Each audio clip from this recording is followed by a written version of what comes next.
زيزو يعتبر تاني مباراة ليه في الدوري مع الاهلي، جاب هدفين وعمل اسيستين.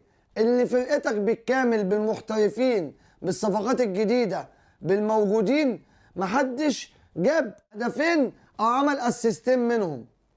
يعني مش هقول لك ان واحد بس عمل اللي زيزو عمله. فعشان كده بقول لك يا ابني انا عاذر ان القلم جامد، وانا بقول لك زيزو لما كان عندك كم مدفون وانت اللي كنت بتقول عليه افضل لاعب في افريقيا، والنغمه دي كنا سامعينها كتير وما بتتقطعش عندكم.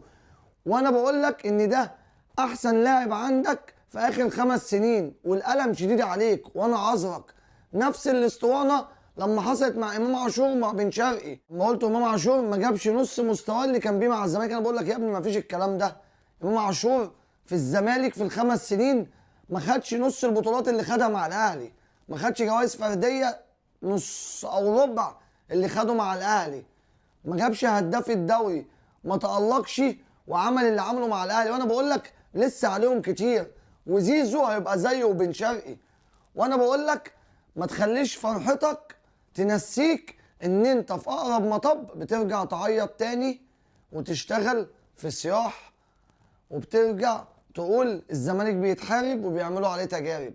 عشان كده بقول لك سيبك من الاسطوانات اللي انتوا مقضيينها، الاسطوانات المشروخه، لان دي مش هتغير من وضعك في شيء.